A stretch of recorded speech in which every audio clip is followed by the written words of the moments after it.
everybody, this is Brooksy from the Bramley Moore Blues, and this is your instant match reaction to Brighton 1, Everton 1. Well, Everton managed to grab a point at the death at the Amex after a very, very poor performance in the first half. They upped it in the second half, played slightly better, certainly for the first half an hour of the second half. Then when Brighton scored, they tailed off, I felt, quite badly.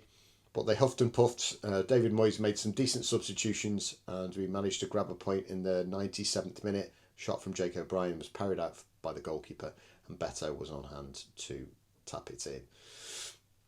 In terms of selection, it was an interesting one for me because it's good that all our players are coming back, and it's good that we've got our full quota, if you like, other than Jack Grealish, which obviously it's been really disappointing this week that he's got a season-ending injury, or it certainly looks like he's got a season-ending injury.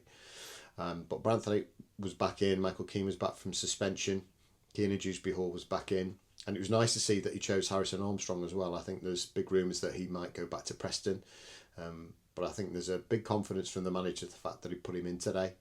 But the thing for me was the back four. We've got four really good centre-halves, and it looks like David Moyes wants to play them all. He doesn't want to upset anybody, because Branthwaite played on the left. The right-hand side was Jake O'Brien, and then Tarkowski and Keane played in the centre. So it was almost like he went to the Amex for a point, which is a little bit strange, being as we've been playing well away from home. I feel like we've got a good structure and a good way of playing that certainly suits playing away from home. We like it when teams come onto us. We're not so keen when we've got to have the ball. So I just thought it was a little bit negative, and it was a strange one. I think, much maligned Nathan Patterson. I think since he's come in and played on the right-hand side, I think we've had a lot more balance. So I expected Patterson to play. So, yeah, it was an interesting one. Anyway, on to the game. I think Everton started really poorly. We were really poor in the first half. There was a chance early doors for Pascal Gross, who kind of scuffed one wide. There was a header from a corner from Danny Welbeck that went wide as well. Matoma, who terrorised us really in the first half down the left-hand side, had a shot wide. And we were up against it. We couldn't keep hold of the ball. When we did and had a little bit of territory, and we did have the opportunity to put the ball into the box, I thought we were wasteful, a little bit scruffy. So it was a bit of an uphill battle. I thought we were quite lucky not to go behind in the first half. I think Brighton were profligate in front of goal, which was a bit of a blessing for us, really. I don't think we could have argued too much if we'd have gone a goal down in the first half.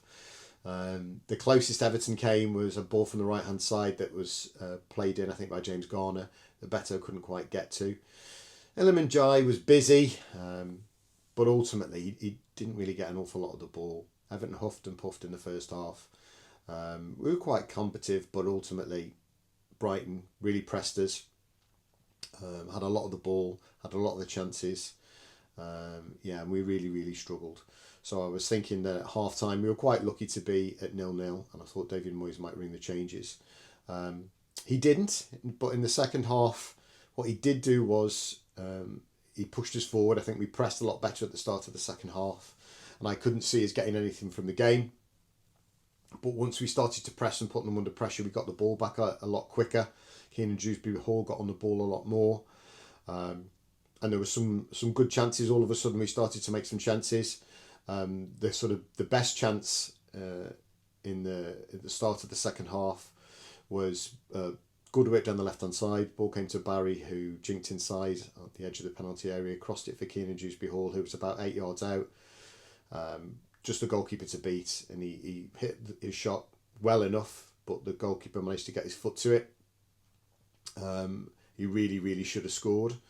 And Everton kept the pressure up, and we had a few corners, pushed them back, a couple of shots from distance, but nothing really clear-cut.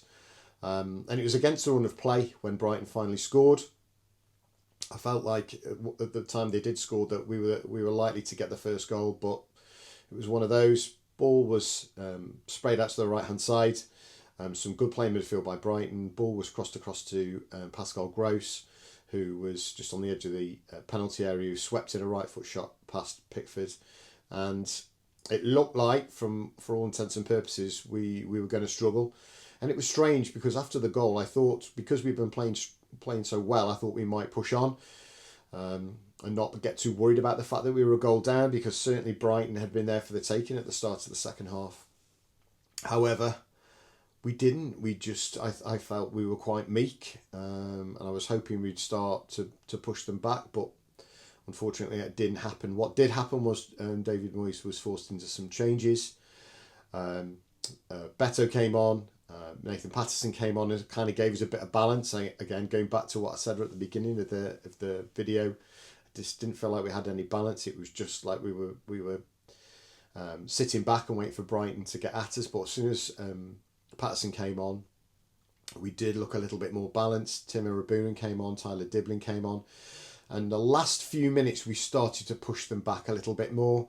I mean, Brighton had quite a lot of the ball after they'd scored. They had a few chances, but nothing really clear cut.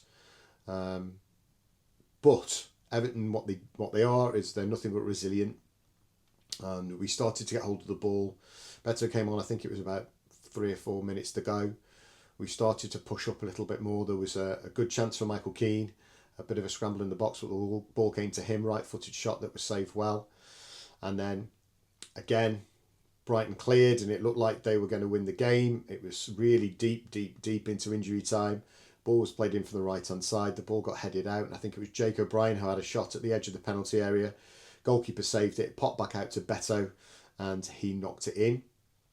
I thought at one point it was going to be offside, but when we had a quick look, it was clearly Beto wasn't offside, and the game was saved right at the last minute. The away fans, who'd been brilliant all game, were really, really loud. I mean, let's face it, we've got some of the best away fans in the country. They are absolutely cock-a-hoop, and fair play to them. They've got a long journey back, but at least they go home with a point from the Amex. In terms of Everton, it was a real patchy performance for me. I thought the first half we were really poor. The second half of the first half an hour, I thought we were improved. We moved the ball around a lot quicker. Our better players got on the ball. But I think, in fairness to the Moyes, I think the changes, although you could argue whether we got lucky or not, but the changes certainly helped us with impetus in the last 10 minutes, and we managed to nick a point. And fair play to Beto as well. I know he's been struggling of late, but I'm glad to see him get his goal. So that's it from me. However, we have got the transfer window is coming to a close on Monday at 7 o'clock. I'll be doing some bits. I'll be doing some YouTube shorts, and I've been doing some stuff on TikTok. If you get any breaking news, then I will share it with you guys. The sort of latest news today is that in his press conference, David Moyes said that he hopes to bring at least one player in. So that'll be quite interesting. There has been chat this afternoon, both from Fabrizio Romano and the Bobble, that Everton are close to agreement with Chelsea for Tyreek George, who's a 19-year-old winger. It's certainly not rubber stamped at any point. I think the decision currently is with the player. I don't think full agreement has taken place either. So I guess we'll have to see how that pans out. It was interesting that Dwight McNeil wasn't in the squad today either, and there's whispers of him potentially moving to Nottingham Forest. So there'll be a few things out and about. If there's anything that you need to know, I will drop you a line on YouTube or TikTok. But well done, Blues. Well done to all those away fans. Up them Blues. We go home with a point. I'll see you on the next one.